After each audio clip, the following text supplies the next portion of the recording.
You can think about what you've done out here alone until you come to your senses." Her daughter-in-law, Jessica, gripped the thick rope and brutally tied her mother-in-law, Eleanor, to a post in the middle of the yard. "Jessica, no. Please not on my 80th birthday. What is this?" Eleanor pleaded. But her daughter-in-law turned away with a heart of stone. What Jessica didn't know was that later that night, next to the old doghouse, the simple speed dial button Eleanor would press on her old flip phone would become the key to unlocking their own personal hell. The morning sun cast a warm glow over the rural family estate. Above the main gate, a vibrant banner reading, "Happy 80th Birthday, Eleanor Vance," flapped in the breeze. The gold leaf lettering on the red banner was expensive, a clear statement of wealth in the small town. Yet the guest of honor, Eleanor Vance, sat at a small table in a forgotten corner of the yard, eating cold oatmeal from a plastic bowl. Her daughter-in-law, Jessica, emerged from the kitchen dressed in a stunning pink silk gown that shimmered in the sunlight. In her hands, she carried a large platter of perfectly braised short ribs, heading toward the main patio where the guests were gathered. "Oh, Jessica, these short ribs are to die for," one of the guests exclaimed, setting down her fork in admiration. "This flavor is so complex. You're a true artist in the kitchen." A faint, practiced smile touched Jessica's lips. "Oh, it's nothing. It's for my mother-in-law's 80th after all. I was up since dawn preparing everything." But as she spoke, her eyes never once glanced toward Eleanor's corner of the yard. She seemed to actively avoid it, turning her head slightly whenever there was a chance of making eye contact. "This potato salad is wonderful, too. It's so hard to get it this fresh and crisp," another woman commented. "It's all about using fresh ingredients," Jessica said with a wave of her hand, feigning humility, though a hint of pride was evident in her expression. "Eleanor is so lucky to have a daughter-in-law like you," a relative said with a hearty laugh. "She's truly blessed." Then another guest looked around and asked, "But where is the birthday girl? I don't think I've seen her yet." For a fleeting moment, Jessica's face hardened. A flash of panic crossed her features, but she quickly masked it with a smooth, polished smile. "Oh, Mother, she's just taking a moment for herself inside. With her age, all the noise from the party can be a bit overwhelming for her." Yet her gaze still refused to drift toward the corner of the yard where Eleanor sat. A strange, deliberate distance hung in the air, as if even looking in that direction was forbidden. "She's not feeling her best, so she's resting quietly in her room," Jessica lied. "But it's her 80th birthday party. The guest of honor has to make an appearance at least for a little while," a guest insisted. "Yes, of course. You're right. It's just difficult. Let me go see if I can bring her out for a moment," Jessica said, bowing her head with a forced smile. The moment she turned her back, the smile vanished from her face. Her lips formed a thin, hard line, and her steps were clipped and angry as she walked away. "Mother, the guests are asking for you. Just come out, say hello, and you can go back," she said. Her voice was feigning a smile, but the words were sharp and clipped. Eleanor slowly put down her plastic spoon and lifted her head. Her eyes held a deep, old sorrow, a profound resignation etched into her features. "All right, I understand." Her voice was quiet and weak. Eleanor placed a hand on her knee and tried to stand. But just as she did, Jessica grabbed her arm impatiently. "Mother, wait," Jessica hissed in a low voice. "There's something we need to discuss before you go out there. Let's go to the back house." Her voice was quiet, but laced with an undeniable force, a command, not a request. Eleanor felt herself being pulled up by her daughter-in-law's aggressive grip. With no choice, she followed. As the door to the small guest house behind the main house clicked shut, Jessica's expression transformed completely. The polite smile was gone, without a trace, replaced by an icy coldness. Her eyes were sharp, her jaw was set, and her tone was menacing. "Mother," Jessica began, crossing her arms and looking down at Eleanor. "About that land you own." Eleanor squinted. "What land are you talking about?" Jessica took a step closer, her voice low but firm. "That plot you own in Nebraska. I think it's time you finally let it go." Eleanor stared at her daughter-in-law in silence. Her lips trembled and she clenched her fists. Jessica's voice dropped to a venomous whisper. "I'm asking you nicely, Mother. Make your decision by the end of the day." "What are you talking about?" Eleanor asked, tilting her head. "Don't play dumb," Jessica snapped, biting her lip as she took another step forward. "That land in Nebraska, all 300 acres of it." Her voice grew harsher, her fingers clenching and unclenching into fists. Eleanor took a deep breath, her gaze hardening. "That," she said, her voice steady, "is the last thing I have left. You cannot touch it." Jessica's eyes widened in fury. "The last thing you have left, Mother? Do you know how old you are? Why are you being so stubborn?" Eleanor shook her head, her voice firm. "That land is not for sale. I will never let it go." "Not for sale!" Jessica suddenly threw her arms wide and screamed. "Do you have any idea how much trouble Michael's business is in? The debt collectors call us every single day. We're living in a nightmare." Just then from outside the door came the sound of a sharp intake of breath, followed by a faint cough. "Honey, please stop. You're being too loud." The door creaked open, and Michael Eleanor's son stepped cautiously inside.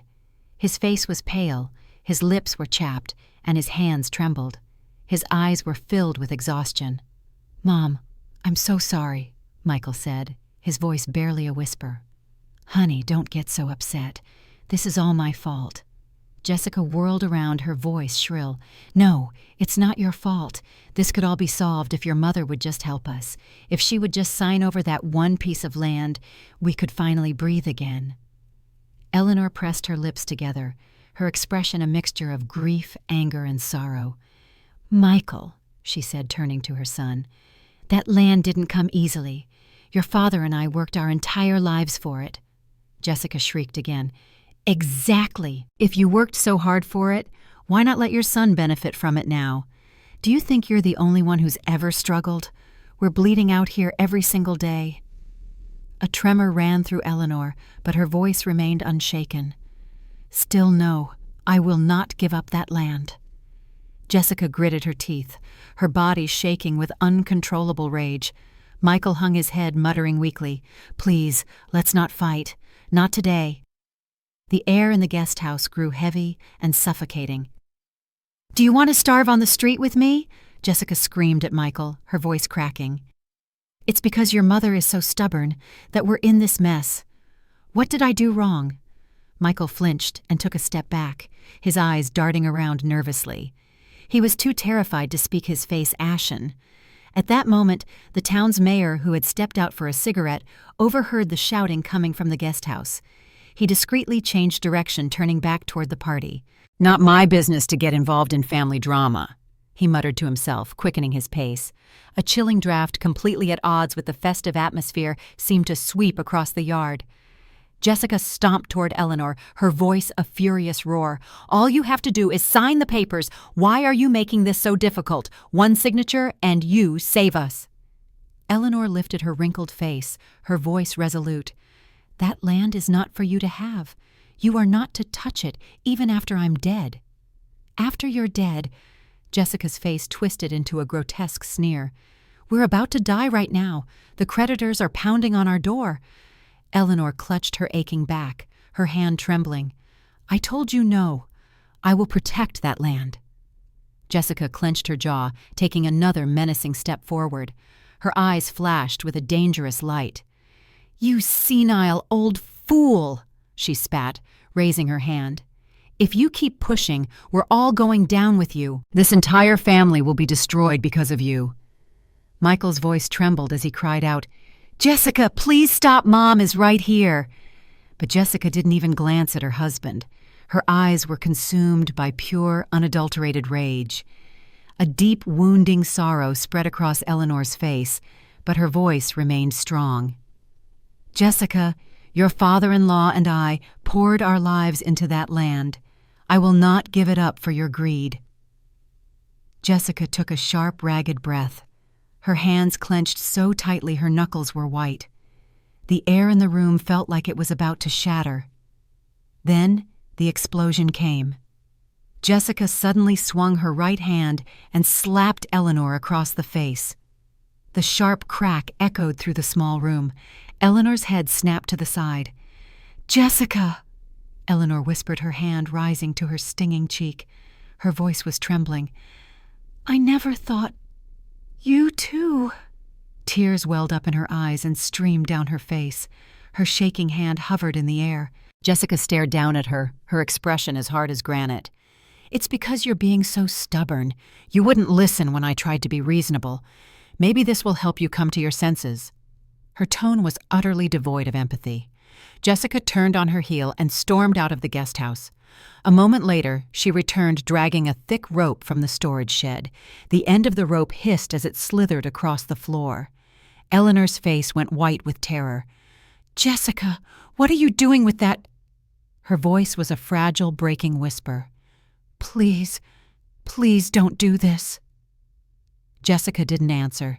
She simply said in a cold, flat voice, "It's time you stopped, Mother. You need to think about what you're doing. You need to understand how much we're suffering." With a chillingly detached look, Jessica advanced and grabbed Eleanor's arms. "Ouch, Jessica, let me go. Please." Eleanor struggled, but Jessica's grip was like iron. "You can think about what you've done out here alone until you come to your senses," Jessica snarled, dragging her. Eleanor stumbled, and Jessica pulled her forcefully out of the guest house and across the yard. In a corner of the yard stood an old weathered post once used for a clothesline. Next to it was an old doghouse, the smell of which was overpowering. The moment Eleanor saw the post, she began to fight back with all her might. "Jessica, no, please don't do this. It's my 80th birthday. What are you doing?" But Jessica's voice was even colder. "You brought this on yourself. You've left us no other choice." Eleanor's legs gave out her body, trembling uncontrollably. Tears streamed down her face and her lips quivered in terror, but her pleas fell on deaf ears. "Be quiet," Jessica screamed. "If you hadn't been so stubborn, I wouldn't have to do this. Who's to blame for this? You are." Jessica wrapped the rope around Eleanor's arms and waist, roughly tying her to the wooden post. "Ouch! Please untie me. Untie me, Jessica." Eleanor writhed and struggled, but Jessica only pulled the knots tighter. "Stop fighting. This is the only way to make you listen." Jessica's voice shook with fury. Meanwhile, on the main patio, the party guests were laughing and clinking glasses oblivious. The sounds of music and conversation drowned out the desperate cries coming from the corner of the yard. Michael quietly slipped into his room and pulled the covers over his head. He pressed his hands over his ears, trying to block out the world. He could still hear his mother's faint moans through the door, but he just squeezed his eyes shut tighter. "I didn't hear it. I didn't hear anything," he whispered to himself, shutting down his senses completely. As the sun began to set, a chill settled over the yard.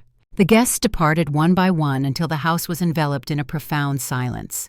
Tied to the post, Eleanor shivered in the cold night air. She was cold-hungry, and her fingertips were numb. With her dirt-caked hands, she slowly fumbled inside her pocket. Her fingers found the familiar shape of her old, worn-out flip phone. The screen was cracked, and the text was nearly illegible, but one contact was still clear: Mr. Cross. It was a number she hadn't deleted in 10 years. With a trembling finger, Eleanor pressed the call button. After a few rings, a familiar, deep male voice answered. "Ma'am." The voice was steady, unwavering. "I've been waiting for 10 years." It had been a decade, but the man on the other end expressed no surprise. He spoke with a calm, composed tone, as if he had known this day would come. Just then, Jessica's shadow passed near the doghouse as she did a final check of the yard. Eleanor held her breath, her heart pounding in her chest. She gritted her teeth and waited. As Jessica's footsteps faded into the darkness, Eleanor whispered into the phone, her voice barely audible. "It's Eleanor Vance." Her voice was low but steady. "I need you to bring everything I have here, immediately." There was a brief pause. Then Mr. Cross's solid voice replied, "It's good to hear from you, ma'am.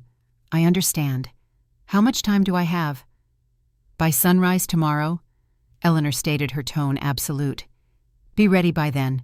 No mistakes." "Yes, ma'am," Mr. Cross responded without hesitation. "We are departing now. I'm mobilizing everyone." As the call ended, Eleanor could already hear the sounds of hurried activity on the other end.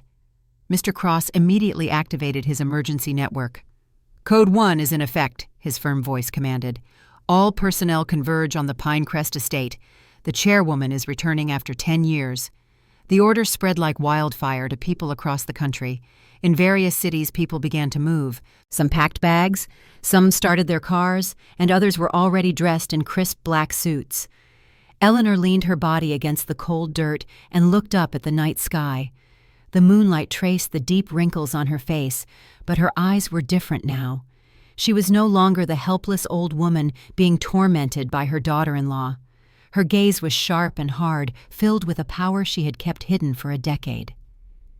Eleanor took a slow, deep breath. "It's time to end this," she whispered to herself, "so no one can ever touch my family or my name again." She didn't close her eyes once all night. She waited for the dawn, preparing for the moment when the power she had buried for so long would finally reawaken. The next morning, as a thick fog still clung to the fields, Jessica woke up and opened her window. She saw Eleanor still tied to the post and smiled with satisfaction. "Let's see if she's come to her senses today," Jessica thought as she slipped on her shoes and walked into the yard. Eleanor was slumped against the post, her clothes damp with dew. "Well, Mother, have you had a good long think?" Jessica asked, squatting down in front of her. Eleanor didn't answer, only looking at Jessica with something new in her eyes, something that wasn't there yesterday. "No answer, fine. I'll untie you for now," Jessica said, starting to undo the knots. Red, angry marks from the rope were visible on Eleanor's wrists. "Let's go to the living room. We have business to take care of." Jessica roughly pulled Eleanor by the arm. Eleanor stumbled as she followed. On the living room table, legal documents and an ink pad were already laid out. Jessica pushed the papers in front of Eleanor. "Just stamp your thumbprint here. It's simple." "What are these documents?" Eleanor asked, pushing them away. "A land title transfer agreement." "Once you put your thumbprint on it, all of this will be over," Jessica said, her voice edged with impatience. Eleanor looked directly into Jessica's eyes. For the first time, Jessica felt a jolt of unease and took an involuntary step back. There was a power in Eleanor's gaze that she had never seen before. "Still haven't learned your lesson, have you?" Jessica snarled, pushing the papers forward again and raising her hand as if to strike. But at that exact moment, a low rumble started in the distance. It began as a faint hum, but quickly grew into a deafening roar, like thunder breaking the morning silence. "What is that noise?" Jessica muttered, turning her head. The sound grew closer, and the ground beneath the house began to vibrate. "My goodness, what is that?" A neighbor who was hanging her laundry called out from her yard. "How many cars are coming down this road?" Other neighbors began to emerge from their homes, murmuring amongst themselves. A few relatives who had stayed the night peered out the windows, some pulling out their phones to record. And then they appeared. A procession of black Cadillac Escalades, all without license plates, rolled down the narrow country road. 1, 2, 3. They kept coming, filling the entire front yard of the estate. There were over 20 of them lined up in perfect formation, a sight more suited for a presidential motorcade. "What in the world?" Jessica whispered, her mouth agape. Michael, awakened by the noise, rushed outside and froze in place at the sight. A man stepped out of the lead vehicle. He was tall, in his mid-50s, and wore an impeccably tailored black suit. Behind him, dozens of other men in identical black suits emerged from the vehicles. More than 60 men assembled in the yard, standing in silent, disciplined rows, like an honor guard. The lead man, surrounded by his entourage, walked purposefully toward the house. When he saw Eleanor dressed in dirt-stained clothes with rope burns on her wrists, he immediately bowed at a perfect 90-degree angle. "Chairwoman, Mr. Cross reporting." Behind him, all 60 men bowed in unison. The sight was breathtaking. Chairwoman," Jessica stammered, completely bewildered. Mr. Cross's eyes fell upon the rope marks on Eleanor's wrists. He then carefully examined her dirt-covered hands. His voice dropped, becoming dangerously cold. "Who dared?" His sharp gaze shifted to Jessica and Michael. "Who do you think you are? This is our house," Jessica yelled, trying to sound brave despite her fear. With a simple gesture from Mr. Cross, 2 guards moved instantly to flank Jessica and Michael. "Mom," Michael said, stumbling backward as he called out to Eleanor. It was then that Michael looked closely at Mr. Cross's face. It was vaguely familiar. "Mom's old driver," he whispered. He remembered seeing the man by his mother's side 10 years ago. But back then, he had just thought of him as a chauffeur who now commanded a fleet of Escalades and an army of men. Michael's legs gave out and he collapsed to the ground. Mr. Cross nodded to one of his men, who immediately brought a luxurious cashmere blanket. "Chairwoman, please warm yourself," Mr. Cross said, draping the blanket over Eleanor's shoulders. Another man poured warm tea from a thermos and handed it to her. Jessica reached for her phone, but a guard swiftly snatched it from her hand. "Hey, what are you doing?" "That's my phone!" she shrieked, but the guard ignored her. The guard handed the phone to Mr. Cross. He scrolled through it and found a video from the previous night. On the screen was Jessica laughing and mocking Eleanor as she was tied to the post. It was a video Jessica had filmed to post on her private social media. "You even filmed this?" Mr. Cross said, his face turning to ice. "Chairwoman, how would you like us to handle this?" "Refuse," he asked Eleanor respectfully. Eleanor slowly stood up. Wrapped in the blanket and sipping the warm tea, she no longer looked like a victim. "It's been a long time, Cross," she said. "I apologize for failing to serve you, ma'am." "No, it was I who chose to step away," Eleanor replied, her voice calm but filled with authority. The crowd of neighbors that had gathered were all filming the scene with their phones. The fleet of Escalades, the 60 men in black suits, and the sight of Eleanor being bowed to were all being captured. "Chairwoman, what are your orders?" Mr. Cross asked. Eleanor looked from Jessica to Michael. They were trembling with fear. "First, let's get out of here. We have much to do." Supported by Mr. Cross, Eleanor walked toward the lead Escalade. "Mom, where are you going?" Michael cried out, trying to run after her, but the guards blocked his path. Eleanor didn't look back as she got into the vehicle. Mr. Cross closed the door and took his place in the driver's seat. The 60 men returned to their vehicles with disciplined precision. One by one, the 20 Escalades started their engines and drove away, kicking up a cloud of dust that settled over the small town like a scene from a movie. In the yard, only Jessica and Michael were left looking utterly defeated. They stared dumbfounded at the disappearing motorcade. What just happened?" Michael mumbled weakly. The townspeople were still buzzing their phones held high. The videos were already spreading like wildfire across local community pages and social media. "Mysterious fleet of Escalades descends on small town." The secret identity of a local grandmother. A real-life movie scene. Comments poured in by the second. Jessica realized her phone was gone and felt a wave of despair. On it was not only the video of her abusing Eleanor, but countless other pieces of incriminating evidence. "Michael, what do we do now?" Jessica asked her husband. But Michael couldn't answer. He was still staring at the empty road, his face a mask of disbelief. The dust settling in the morning air was the only proof that what had just happened was real. That night in Michael's city apartment, darkness prevailed.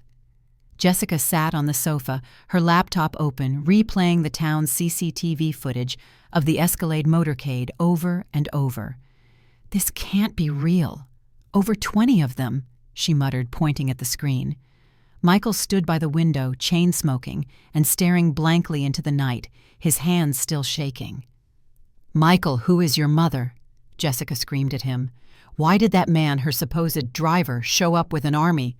"I don't know. I swear I thought he was just a driver," Michael answered weakly. Meanwhile, in the penthouse suite of the city's most luxurious hotel, a different scene was unfolding. Eleanor, having finished a warm bath, was robed in comfortable silk. Mr. Cross stood before her, laying out various documents and delivering his report. "Chairwoman, we have investigated the financial status of your son and his wife." "And what did you find?" Eleanor asked, sipping her tea. "They have established 17 shell corporations using the funds you provided. All are registered under your daughter-in-law's name." "How much money are we talking about? approximately $30 million. Eleanor's expression turned to ice. $30 million. They spent that much. It appears most of it was spent on your daughter-in-law's lavish lifestyle and luxuries, Mr. Cross explained, flipping through the documents. Freeze every single one of their accounts immediately. I want a full investigation into the source of every dollar. Yes, Chairwoman. Just then, Jessica's new phone rang. She answered it frantically. Jessica, it's me, Peter Collins, the lawyer. The man on the phone was a corrupt attorney, known for handling the dirty work of the city's elite. Mr. Collins, what do I do? I'm in huge trouble, Jessica cried. Calm down, there's a way, he said.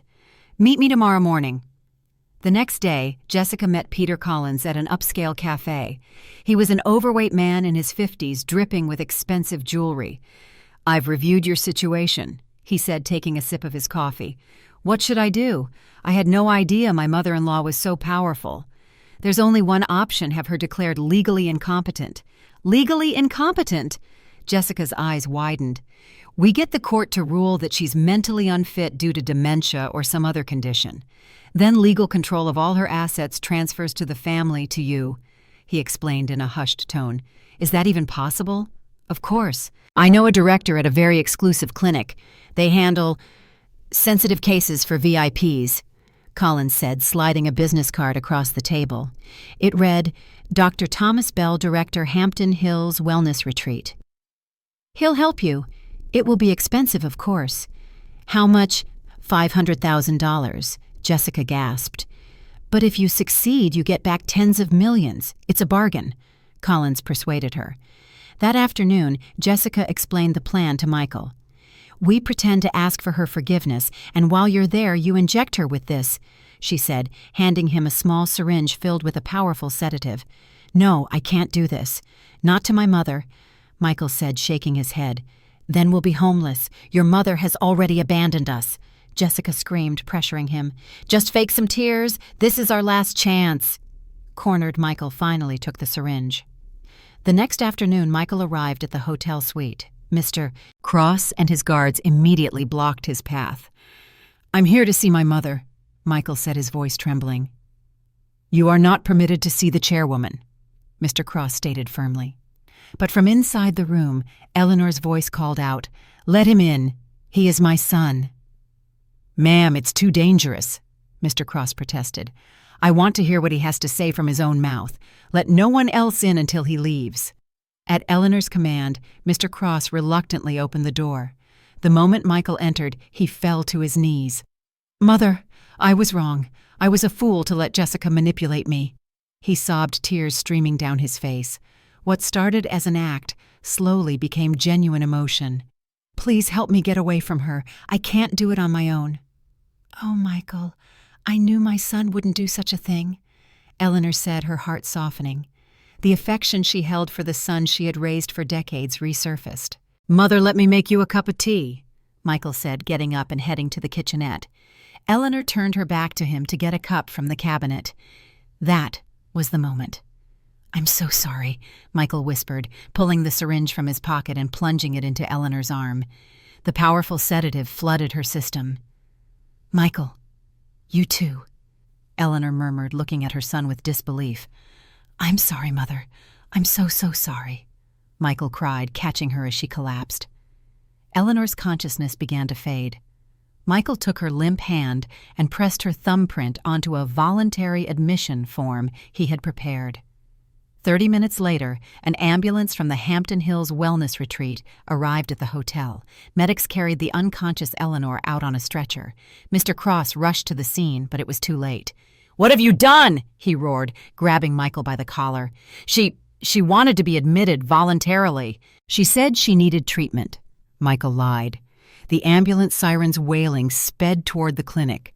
An hour later, when Eleanor opened her eyes, she was in a private room with a cold steel door. The window was barred and a CCTV camera was mounted in the corner. Where am I? She tried to get up, but her body felt heavy and weak from the sedative. The door opened and a nurse walked in. Oh, you're awake. It's time for your medicine. She was holding another syringe. I am Eleanor Vance. You have to let me out of here. Yes, yes, of course, dear. Now let's just get your shot, the nurse said patronizingly. Just then, the clinic's director, Dr. Thomas Bell, entered.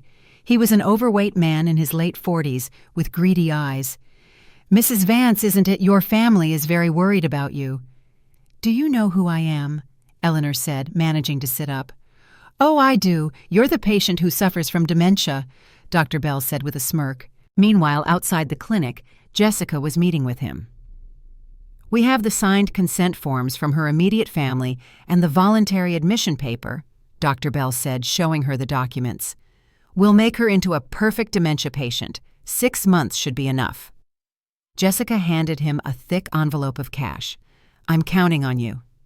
At the same time, Mr. Cross was mobilizing his entire intelligence network to find Eleanor.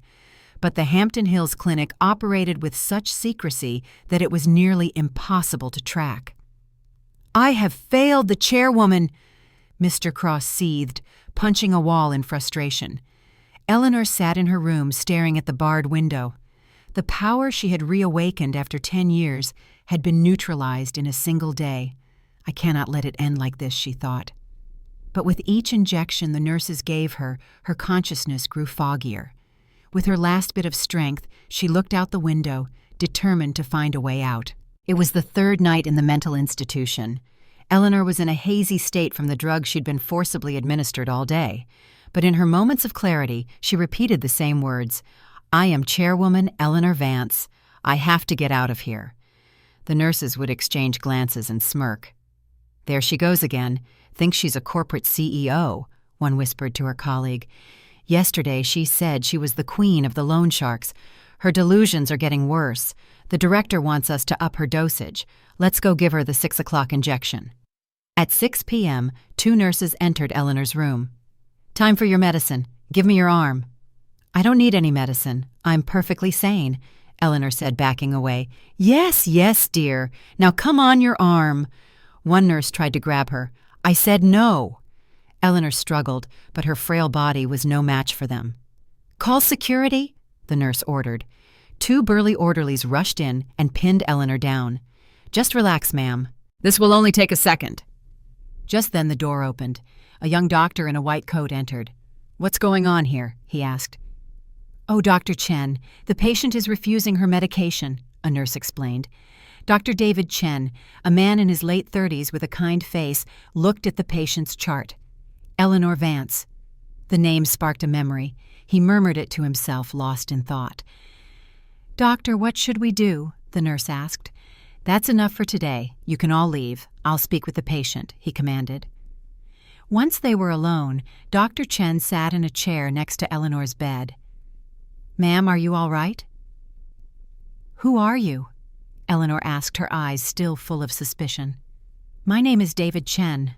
I'm a doctor here," he replied gently. Suddenly his mind flashed back 15 years. He had been a poor medical student struggling to get by when an anonymous benefactor sponsored his entire education. The benefactor had asked to be called Longlegs, but he later learned it was a woman. The name of the sponsoring organization was the Pinecrest Foundation. "Do you by any chance know of the Pinecrest Foundation?" David asked carefully. Eleanor's clouded eyes sharpened for a moment. "The pine tree stays green even in winter. Have you heard that phrase before, Hame?" David recited the foundation's motto. In a voice slurred by medication, Eleanor whispered, "The pine tree stays green. With that spirit, we helped poor children." "Ma'am, could it really be you?" David asked gently, taking her hand. Through her hazy consciousness, Eleanor looked at him. "You're David. You were a brilliant student. You're the one who helped me all those years ago." David's voice trembled. "Yes, and you became a doctor. I'm so proud," Eleanor said with a weak smile. David was certain. He had found his benefactor after 15 years, and she was being held captive here. "Ma'am, how did you end up in a place like this?" My son betrayed me.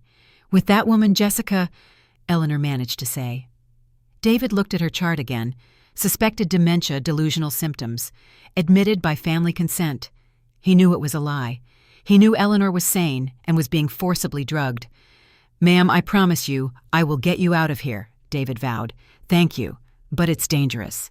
This is my chance to repay your kindness. Don't worry." That night, David began his secret operation. He replaced the powerful antipsychotics prescribed for Eleanor with simple vitamin injections. "The nurses are watching, so just pretend to take the shot," he whispered to her. After a few days, Eleanor's mind grew clearer. As the drugs left her system, her sharp, incisive intellect returned. "David, thank you. Thank you so much," she said, holding his hand. "Ma'am, what's our plan to get you out?" "I need to contact Mr. Cross, but it's impossible from in here," Eleanor said, looking at the barred window. "The director is bringing in an external evaluator tomorrow to officially diagnose you with dementia," David said with a worried expression. "Then we have no time to lose." Eleanor's eyes turned cold. That night at 11 p.m., David accessed the hospital's fire alarm system. From a computer in a back office, he manually triggered it. Wee-oo, wee-oo! The entire hospital erupted in sirens. "Fire, evacuate all patients." Nurses and staff ran in a panic. The hospital was in chaos. In the confusion, David rushed to Eleanor's room. "Ma'am, now's our chance." He put his own doctor's coat on her. "Keep your head down and follow me." They navigated the chaotic hallways and slipped into a staff-only emergency exit. No one noticed them. They emerged in the back alley where David's car was waiting. "Get in quickly." The car sped away, disappearing into the foggy night. 30 minutes later, a furious doctor. Bell was reviewing the security footage. "David Chen? How dare he?" But it was too late. The two were already safe in David's apartment, overlooking the city skyline. David made Eleanor a warm cup of tea. "Thank you, David. Truly." "I was only repaying a debt." Eleanor asked to borrow his phone. "I need to contact Mr. Cross." She typed a familiar number and sent a short, simple text. "The war begins now." When Mr. Cross received the message, he felt the full force of the chairwoman's resurrected fury. The real war was about to start. The next morning, Jessica and Michael received a frantic call from Dr. Bell. "Eleanor Vance is gone!" He shouted, his voice a mix of panic and rage. What do you mean, gone?" Jessica shrieked. "She escaped during a fire alarm last night. It looks like a doctor named David Chen helped her. Find her now." Jessica slammed the phone down and stared at Michael, whose face had gone deathly pale. "What do we do now?" "What is she going to do to us?" Michael stammered. At that moment in the city apartment, Eleanor was in a video conference with Mr. Cross. "Chairwoman, your orders," he said from the large screen. "Freeze every account under my name. Expose the source of every dollar my son and his wife laundered." Eleanor's voice was frigid. The ruthlessness of her past self reawakened. "And we start by cutting off the daughter-in-law's wings.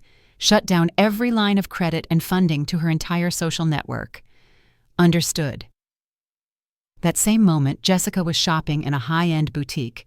She selected a handbag and went to the counter. "I'll put this on my card," she said, handing over her platinum card. "I'm sorry, ma'am, but the card has been declined." "What?" "Try it again." "I've tried several times. All of them are being declined." Jessica pulled out a dozen other cards, but every single one was rejected. "That's strange," the clerk said, looking at her screen. "It says the funds are from an unverified source." Other shoppers started to stare and whisper. Jessica's face burned with humiliation, and she rushed out of the store. She immediately called a wealthy socialite she was close to. "Beverly, it's Jessica.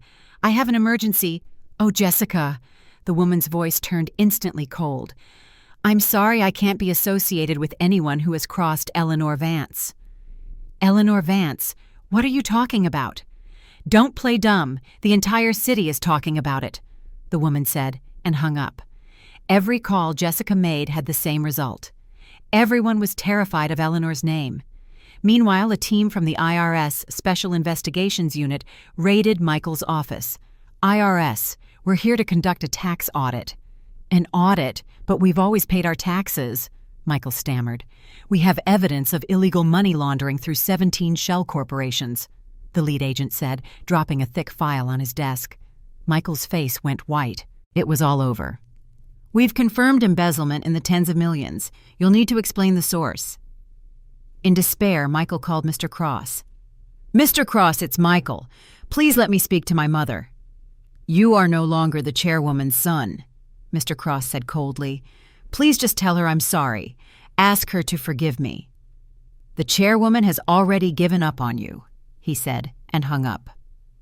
Eleanor, receiving reports from Mr. Cross, planned her next move. Leak all the evidence to David Muir at World News tonight. The next day, the story exploded across every news outlet. Legendary financier Eleanor Vance betrayed by her own son and daughter-in-law. Shocking abuse at 80th birthday party. Daughter-in-law assaults and ties. Mother-in-law to yard post. Son embezzles $30 million, forcibly commits mother to mental institution. The report included the video Jessica had filmed along with bank records and other concrete evidence. The public outcry was deafening. "These people are monsters. I feel so sorry for Mrs. Vance. They belong in prison." Jessica and Michael became prisoners in their own home as reporters and angry citizens swarmed their property. A few days later, court officers arrived to seize their assets. Red "seized" stickers were slapped on everything. Jessica's designer bags, jewelry, and luxury furniture were loaded onto trucks. "No, that's mine," she screamed, clinging to a box of her belongings. But the officers were unmoved. By evening, they were left in a dark, empty house with the power cut off. They ended up at a cheap 24-hour sauna, their faces plastered all over the news on the lobby TV. People pointed and whispered. At the same time, Eleanor was sitting on the porch of her ancestral home, the Pinecrest Estate. She was having a simple dinner with David Chen and Mr. Cross. "Chairwoman, everything has been taken care of," Mr. Cross reported. "You've done well, Cross." "And David, thank you again," Eleanor said, sipping her tea. The moonlight bathed the traditional gardens in a serene glow. "Money only stays with those who are worthy of being its master," she murmured. Her perfect revenge was complete, but she felt an unexpected emptiness. A week later, hopping between homeless shelters and saunas, Jessica and Michael were desperate. "We can't let it end like this," Jessica said to Michael. "We have to hit Eleanor where it hurts the most." "What are you talking about? We've lost everything." "Not everything," Jessica said with a cold smile. "We still have Sophia." Sophia was their 6-year-old daughter. Michael's face turned ashen. "You can't be serious. You want to use our daughter?" "She's not just our daughter. She's Eleanor's granddaughter, the one thing that woman truly loves." "You're insane. She's our child. It's the only way we survive. We use her to blackmail Eleanor." "Absolutely not." Jessica slapped him across the face. "Then you can live on the street by yourself." Michael finally broke. The next day, Jessica sold her last diamond ring and used the money to hire a shady private investigator who had done work for her in the past. "I need you to retrieve a child for me," she told the scarred man in the dingy basement office. "She's 6 years old. My daughter." "Why hire us to get your own kid?" "It's complicated. Her grandmother has her and she's very well protected." "Ah, this is going to be expensive." "How much?"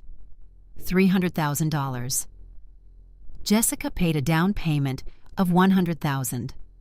At the Pinecrest Estate, Eleanor was spending a blissful afternoon with her granddaughter. "Grandma, what's that flower called?" Sophia asked, pointing. "That's a cosmos, darling, a beautiful autumn flower." Sophia's bright laughter filled the air. For the first time in decades, Eleanor felt true peace. "Chairwoman," Mr. Cross approached her. "Given the circumstances, I recommend we upgrade Sophia's security to the highest level." Eleanor nodded. The next day, Sophia was taken to kindergarten in an armored car escorted by 2 other vehicles from Mr. Cross's private security team, Black Wolf. But the kidnappers had a plan. "Security is too tight for a direct approach," the lead investigator told his men. "We'll stage an accident, a 3-car pileup with a dump truck on that narrow alley near the school. In the confusion, we grab the kid." That afternoon, as Sophia's car turned into the alley, a large dump truck suddenly slammed into the lead escort vehicle.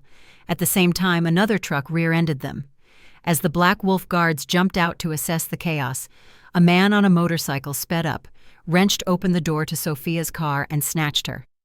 "Help me!" Sophia screamed, but her cries were lost in the confusion. The motorcycle vanished down a side street. "Sophia is gone!" a guard yelled into his radio. When Mr. Cross delivered the news, Eleanor stumbled a teacup, shattering on the floor. "What's Sophia?" 30 minutes later, a call came from a burner phone. It was Jessica. "Eleanor, are you listening? Where is Sophia?" Eleanor's voice trembled. "She's safe. If you meet our demands, you'll get her back, restore all our assets, and drop all charges." In the background, Eleanor could hear Sophia crying for her. "You have until tomorrow to decide," Jessica said and hung up.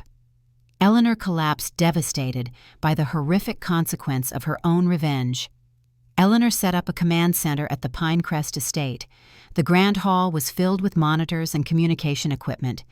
"We've traced the burner phone's last signal to a 5-mile radius in Paterson, New Jersey," a young tech expert reported. "Check every CCTV camera in that area," Eleanor commanded. Meanwhile, Dr. David Chen used his medical network for a different kind of search.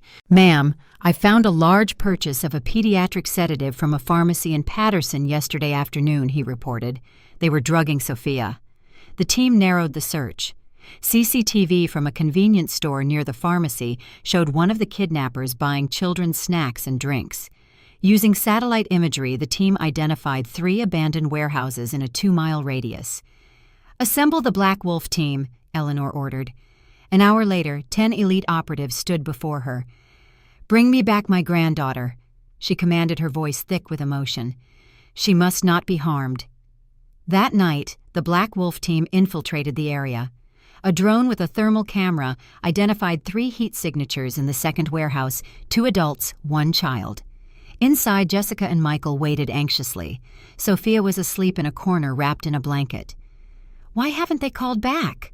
Jessica fretted. Just then, Eleanor called. "I'll agree to your terms," she said, her voice sounding defeated. "But I want Sophia back first. The money comes first. Wire $1 million to this account." "Fine, I'm doing it now." It was a lie, a tactic to buy time. 30 minutes later, the Black Wolf team had the warehouse surrounded. At the signal, they breached all entrances simultaneously. Flashbang grenades lit up the interior. Blinded and disoriented, Jessica and Michael were subdued in seconds. The team leader rushed to Sophia, who was crying from the noise. "It's okay, Sophia. Your grandma sent me." He gently wrapped her in his tactical vest and carried her out. "Ma'am, Sophia is safe," he reported over the radio. At the estate, Eleanor fell to her knees, sobbing with relief. When Eleanor arrived at the scene, she ran to Sophia and held her tight. "Grandma, I was so scared," the little girl cried. Jessica and Michael were brought before her in handcuffs. "Mother, please forgive us," Jessica begged. Eleanor looked at them, her expression cold as ice. "Let the law handle you," she said, turning her back. "That will be the greatest lesson for this child." Jessica and Michael were arrested on a slew of charges, including kidnapping, assault, and embezzlement, facing decades in prison. A week later, Eleanor took Sophia to a child psychologist. The little girl was recovering, buoyed by her grandmother's love. Dr. Chen filed a formal complaint against the Hampton Hills Clinic, leading to Dr. Bell's arrest and the facility's closure. Eleanor, in a stunning move, announced she was donating her entire multi-billion-dollar fortune to relaunch the Pinecrest Foundation, dedicated to educating underprivileged children. The news was met with national praise. Mr. Cross, his work done, came to say goodbye. "The last order I'll ever give you, Cross, is to go home to your family," Eleanor told him with a smile. 1 year later, Eleanor returned to the small rural house where the nightmare began. But now, instead of a lavish party, the yard was filled with the laughter of local children. Sophia played happily with a newly adopted puppy. One evening, Eleanor took out the old flip phone that had started it all. Without hesitation, she deleted Mr. Cross's number and tossed the phone into a crackling fire in the yard. As she watched it burn, she smiled. The past was truly gone. That night, as she and Sophia ate a simple dinner on the porch, Sophia asked, "Grandma, can we work in the garden together tomorrow?" "Of course, my sweet girl, I would love that." "I'm so happy when I'm with you, Grandma," Sophia said, her smile bright. The cold, calculating face of the chairwoman was gone, replaced by the warm, loving smile of a grandmother. She had lost her fortune, but had found something far more valuable: peace. Staring up at the stars with her granddaughter's hand in hers, Eleanor Vance knew she had finally found true happiness.